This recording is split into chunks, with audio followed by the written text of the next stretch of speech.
ETV YouTube channels లో మీ వ్యాపార ప్రకటనల కోసం ఈ నంబర్కి కాల్ చేయండి. మన కోసం మనతో కొట్లాడే నిజమైన ప్రేమ చూపించే ఒకే ఒక వ్యక్తి అమ్మ. పెళ్లి పుస్తకం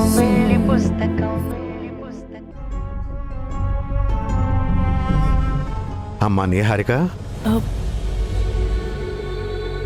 నా పేరు నిహారిక కాదండి, హారిక.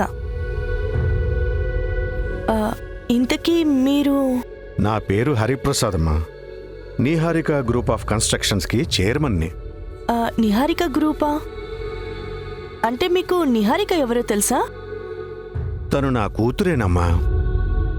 సేమ్ నాలానే ఉంటుంది కదా? అవునమ్మా. ఆహా. కూర్చోండి.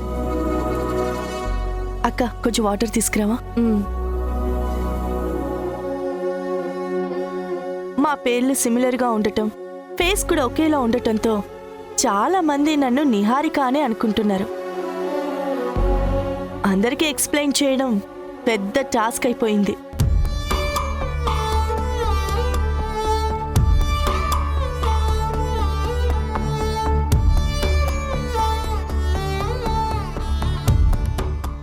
మీ మనవరాలైతే నన్ను చూసిన వెంటనే చాలా ఎమోషనల్ అయ్యింది. మా టెడ్డీకి వాళ్ళ అమ్మంటే ప్రాణమమ్మా. మా నిహారిక దూరం అయిపోయాక చాలా రోజులు ఎవరితోనూ మాట్లాడలేదు. అలాంటిది ఈరోజు ఇంటికొచ్చి మమ్మీ చనిపోలేదు, బ్రతికే ఉందని ఆమె ఫోటోకున్న దండను కూడా తీసేసిందమ్మా. నేను నిహారికని కాదని తనకి క్లియర్గా ఎక్స్ప్లెయిన్ చేశానండి. నువ్వు చెప్పే ఉంటావమ్మా, కానీ పసిపిల్ల కదా, తల్లికి దూరమై చాలా కాలం కావడం వల్ల ఆ పోలికల్లో ఉన్న నిన్ను చూసి కన్నతల్లి బ్రతికి వచ్చిందనుకుంటోంది. మా టెడ్డీ చెబితే ఏమో అనుకున్నాను, కానీ నువ్వు అచ్చు నా కూతురులానే ఉన్నావమ్మా. ఆ కళ్ళ రంగు మాత్రమే తేడా, కాను రూపం అంతా ఒకటేనమ్మా. మీ అమ్మాయికి ఏమైందండి? ఎలా చనిపోయారు? సంతోషంగా ఉన్న నా కుటుంబంలోకి ఒక శనిగాడు దాపురించాడు. మంచితనం నటించి అధికారం లాక్కొని మా కంపెనీని రెండుగా చీల్చాడు. చేసిన మోసం ద్రోహం సరిపోనట్టు నా కూతుర్ని కూడా దూరం చేశాడు. మీరు బాధపడకండి డాడ్. ఆ శనిగాడి అంతు చూడ్డానికి నేను ఇక్కడికొచ్చాను.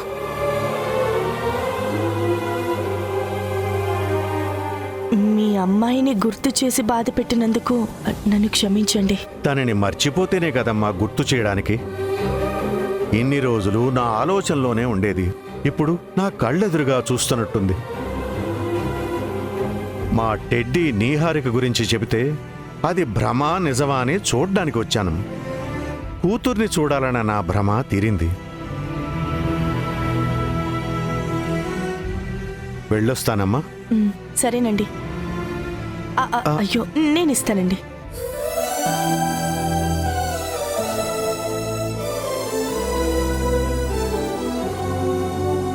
అయ్యో, ఏంటమ్మా ఇది? క్షమించండి, అనుకోకుండా మీ కాళ్ళు తాకాను. పర్వాలేదులే అమ్మా. అచ్చు నా కూతురులానే ఉన్నావు, తండ్రిలా ఆశీర్వదించాను అనుకోమ్మా. దానికి క్షమాపణ ఎందుకమ్మా? వెళ్ళొస్తానమ్మా. మంచిదండి.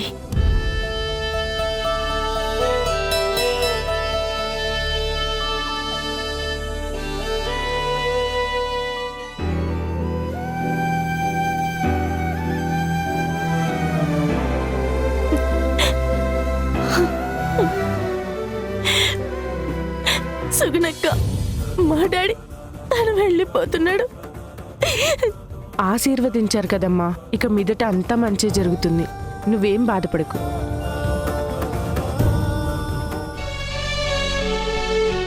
నిజం చెప్పు, ఎక్కడైనా దెబ్బ తగిలిందా? లేదు పప్పా, కావాలంటే అమ్మమ్మ అక్కడే ఉంది, అడుగు. అమ్మమ్మతో బయటకు వెళ్ళిన వాడివి చేయి పట్టుకుని నడవాలి కదా సిద్ధు. అమ్మమ్మ పరధ్యానంలో ఉన్నా నువ్వైనా జాగ్రత్తగా ఉండాలి కదా. అమ్మా, అమ్మమ్మ తప్పేం లేదమ్మా, నేనే ఏదో ఆలోచిస్తూ రోడ్ క్రాస్ చేశాను. సిద్ధు, నువ్వేంటి, నీ వయసు ఏంటి?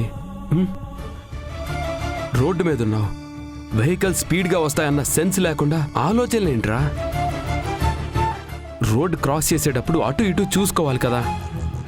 అదృష్టం బాగుండి అమ్మమ్మ అక్కడ ఉండబట్టి సరిపోయింది, కానీ లేదంటే ఎంత ప్రమాదం జరిగేది. ఇప్పుడేం అవ్వలేదు కదా పప్పా. అందుకే ఇలా మాట్లాడుతున్నాను. లేదంటే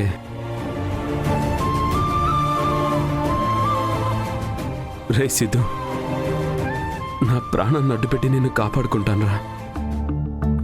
నీకేమైనా జరిగితే ఈ పప్ప తట్టుకోలేడురా. సారీ పప్పా, ఇంకెప్పుడు అలా అప్సెట్ మైండ్తో ఉండను. రోడ్ క్రాస్ చేసేటప్పుడు చూసుకుంటాను. అసలు ఇంత సీరియస్గా ఏం ఆలోచించావు? అది చెప్పు. ఏం లేదు పప్పా, రెడ్డి ఫోన్ చేసింది, నేను వాళ్ళ ఇంటికి వెళ్తాను.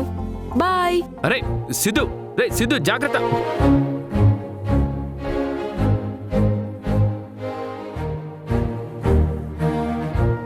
సిద్ధు ఏం ఆలోచిస్తున్నాడో మీకేమైనా చెప్పాడా? చెప్పలేదు, కానీ తెలుసు. ఏంటమ్మా అది? ఈరోజు ప్రమాదానికి కారణం సిద్ధు ఆలోచనలు కాదు, మీ ఇద్దరి ప్రవర్తనే.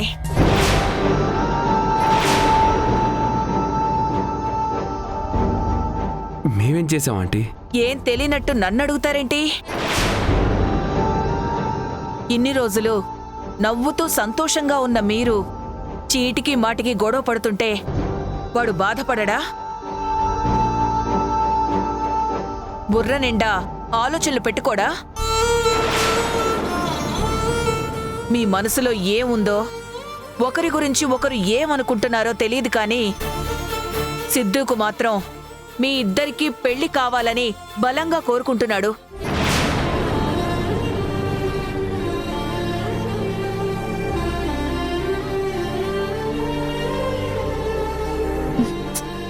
అదెలా జరుగుతుందమ్మా? పెద్దదానివి, నువ్వైనా చెప్పాలి కదా. ఏం చెప్పాలి? నా కూతురికి పెళ్ళంటే ఇష్టం లేదు, కానీ నీకు తల్లిగా ఉండటానికి ఒప్పుకుంటుంది అని చెప్పనా?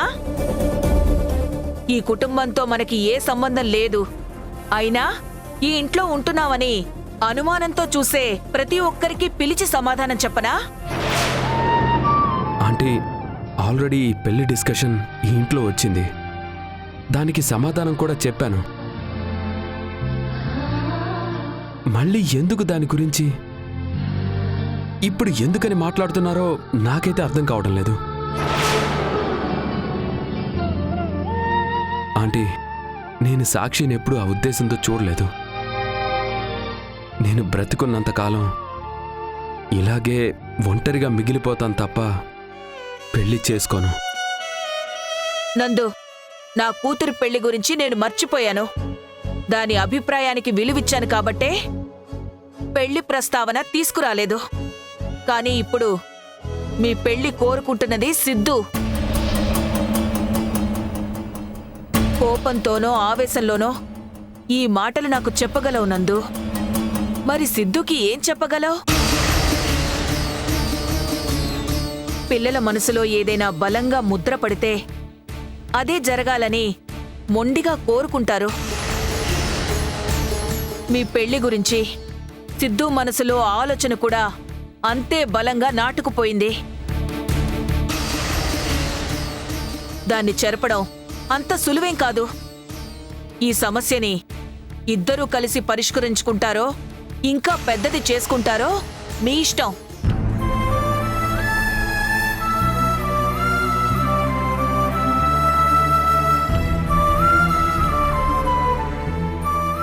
రా మనోహర్.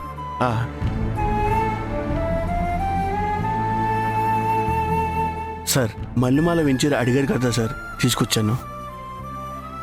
ఏం టైమింగ్ మనోహర్ నీది? టైమింగ్ కాదు సార్, నేను వచ్చినప్పుడే ఏదో ఒకటి జరుగుతుంది. ఈ కొత్త ఇల్లు మీకు సెట్ అయిందేమో కానీ నా వాస్తుకి ఇంకా అడ్జస్ట్ కావడం లేదు సార్. కూర్చోండి మనోహర్, కాఫీ తీసుకొస్తాను.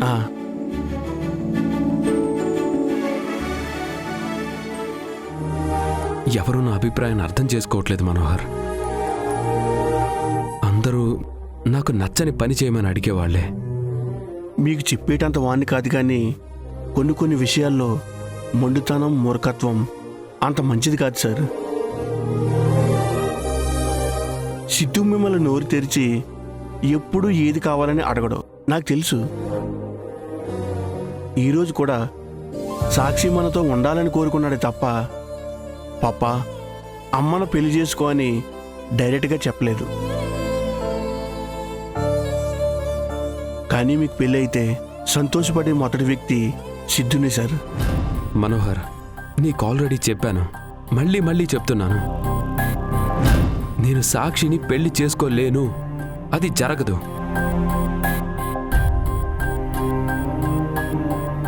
నందు గారు ఇంత స్ట్రాంగ్గా చెప్తున్నా మనోహర్ ఎందుకో ఒప్పించాలని ప్రయత్నిస్తున్నారు. సిద్ధు అంటే ఆయనకు కూడా ఇష్టమే, కానీ పెళ్లి గురించి అభిప్రాయం మార్చుకోవాలని ఏం లేదు కదా. అది అర్థం చేసుకోకుండా మనోహర్ అనవసరంగా తిట్లు తింటున్నాడు.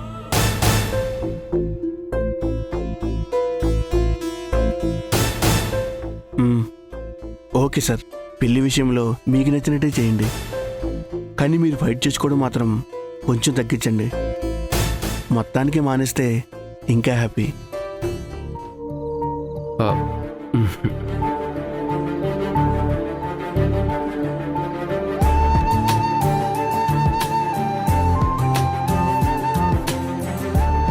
ఒక శ్రేయవిలాస్గా చెప్తున్నాను, మీ నిర్ణయాల వల్ల సిద్ధు మెంటల్గా ఫిజికల్గా హట్ అవ్వకూడదు. దయచేసి ఆలోచించి ఒక మంచి నిర్ణయం తీసుకోండి.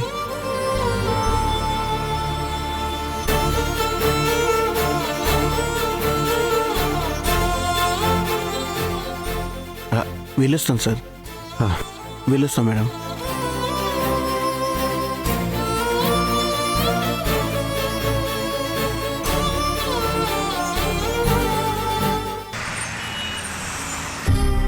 హారిక గురించి నాకేం అర్థం కావడం లేదు దాసు. ఆఫీస్కి వెళ్తే కోపంగా కేర్లెస్గా మాట్లాడుతుంది, ప్రాజెక్ట్ ఇవ్వడానికి ఇష్టపడదు. అలాంటిది పర్సనల్ డీటెయిల్స్, ఫ్యామిలీ హిస్టరీ తెలుసుకోవడానికి ఇంటికి ఎలా వస్తుంది దాసు? మీ గురించి మీ యావ గురించి ఎవరో హింట్ ఇచ్చినట్టున్నారు బాసు.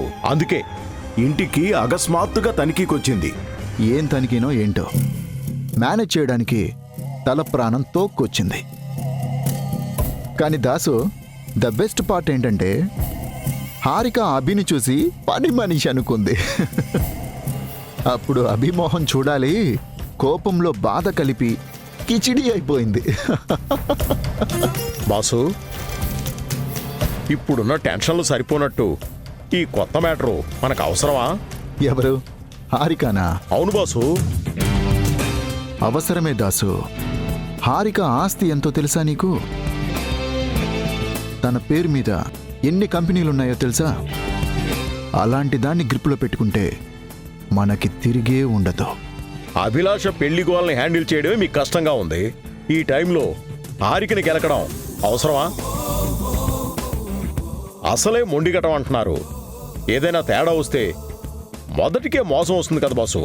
అవును, మొదటి దానికే మోసం దాసు. నేను కోరుకునేది కూడా అదే. అంటే అభిలాష నా జీవితంలో నుండి దూరం అవ్వాలి, ఈలోపు హారిక నాకు సొంతం అవ్వాలి. అభిలాష విషయంలో ఈ నందు ఎలా అడ్డుపడ్డాడో ఇప్పుడు హారిక విషయంలో కూడా అదే తప్పు చేస్తున్నాడు. అప్పుడు అభిలాషకి మొగుడుగా అడ్డొచ్చాడు, ఇప్పుడు నాకు మొగుళ్ళ మధ్యలో దూరుతున్నాడు.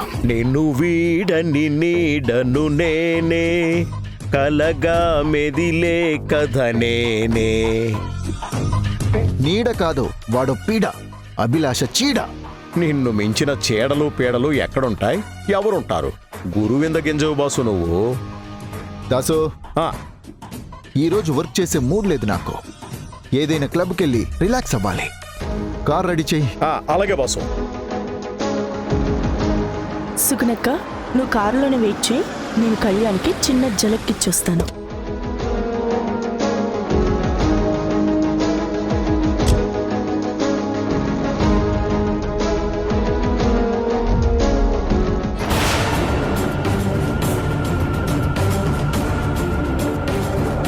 Niharika madam. Boss boss boss boss ఏంటి దాసు? నిహారిక మేడం వచ్చారు బాసు. ఆ? నిహారికనా? అవును బాసు.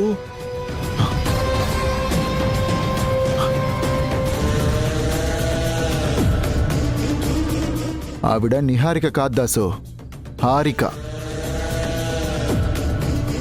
ఏంటి సడన్ గా మన ఆఫీస్కి వస్తుంది? హాయ్ హారిక గారు. హాయ్ కళ్యాణ్ గారు. How is my surprise again? So thrilling Harika గారు. ఇతనేంటి ఇలా స్టన్ అయిపోయాడు? అది ఫస్ట్ టైం హారికలో నిహారికను చూశాడు కదా, అందుకే ఇలా. ఓ కమాన్, ఇంకెన్ని రోజులు, ఇంకెంతమంది? అందరికీ నేను హారికని నిహారికని కాదు అని చెప్పలేను. మీరేం చెప్పనవసరం లేదు, ఆల్రెడీ తెలుసు. బట్ ఫస్ట్ టైం అటాక్ కదా, తేరుకోవడానికి కొంచెం టైం పడుతుంది. రండి, నా క్యాబిన్కి వెళ్దాం. Please come, please. Thank you.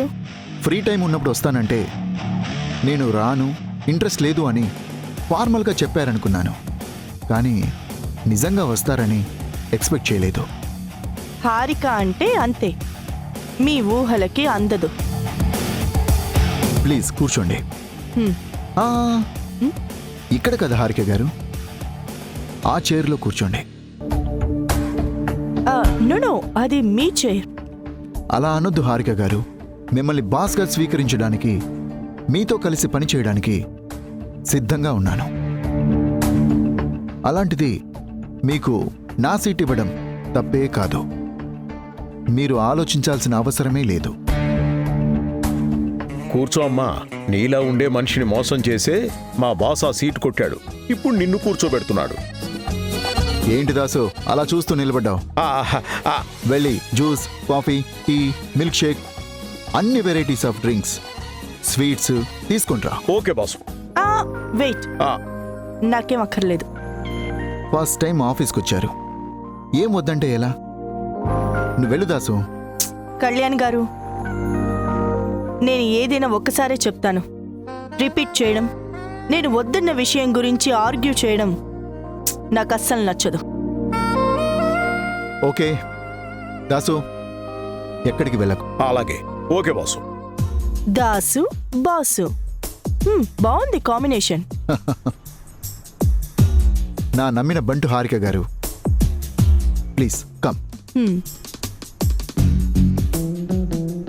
రండి, కూర్చోండి.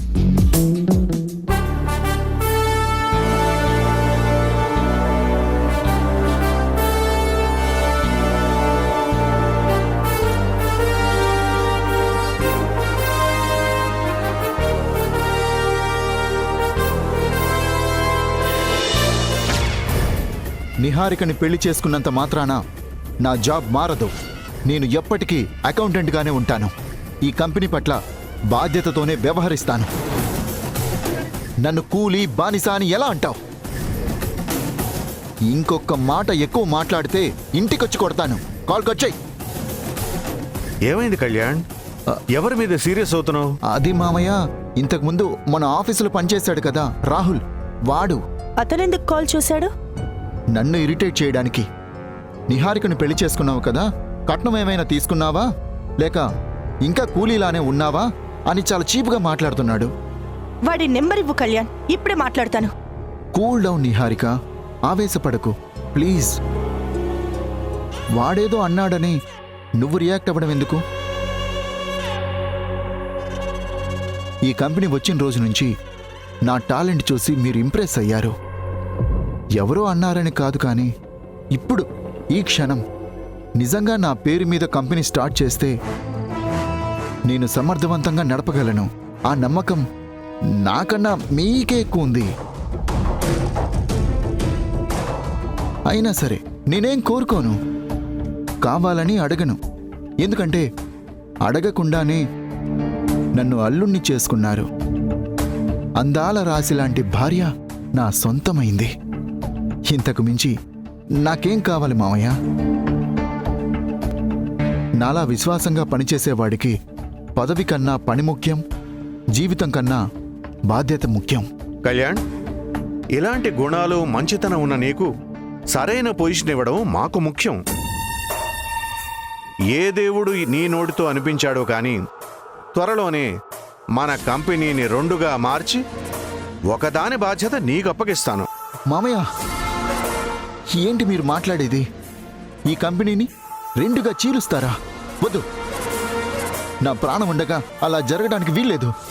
ప్లీజ్ మీ డెసిషన్ని వెనక్కి తీసుకోండి. కళ్యాణ్, నేను చెప్పేది పూర్తిగా విను, ఆ తర్వాత నిర్ణయం తీసుకో. నేను కంపెనీని 2గా చేస్తున్నాను అంటే విడగొడుతున్నట్టు కాదు, బిజినెస్ ఎక్స్పాండ్ చేస్తున్నట్టు. ఇన్ని రోజులు నీహారిక గ్రూప్ నిర్వర్తించిన బాధ్యతని పేరు మార్చి సమానంగా పంచుతాను. నీహారిక కన్స్ట్రక్షన్స్ అన్న గ్రూపు ఎన్ని శాఖలుగా విడిపోయినా అన్నీ ఒకే గొడుగు కిందకుంటాయి. డాడ్ చెప్తున్నది నిజమే కళ్యాణ్. పేరుకి 2 కంపెనీలైనా మన బిజినెస్ మొత్తం ఒక్కటే. నిన్నిక నుండి ఎవరూ అకౌంటెంట్ అనో లేదంటే నిహారిక భర్త అనో పిలవడానికి వీల్లేదు. నువ్వు నాలానే ఒక సీఈఓగా మారాలి. నాకెంత రెస్పెక్ట్ ఇస్తున్నారో నీకు కూడా అంతే రెస్పెక్ట్ దక్కాలి. మీ మాటలు వింటుంటేనే నాకు టెన్షన్గా ఉంది. ఎవరో ఏదో అన్నారని మీరు ఈ నిర్ణయం తీసుకోవడం ఏంటి? ఇంకొకసారి ఆలోచించండి ప్లీజ్. కళ్యాణ్, ఎన్నిసార్లు ఆలోచించినా నా నిర్ణయం మారదు. ఇదే ఫైనల్.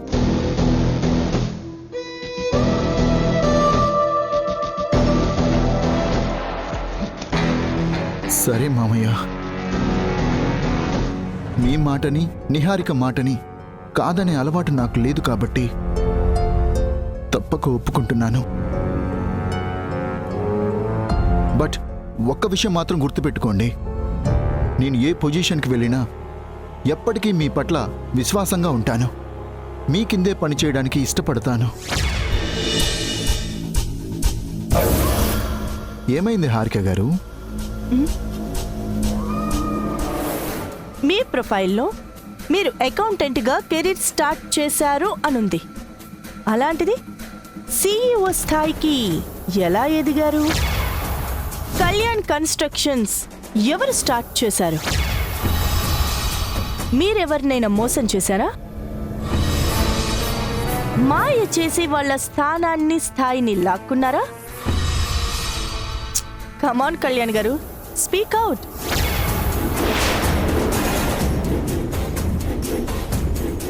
నువ్వు నా మనిషివని ఒప్పుకున్నావు.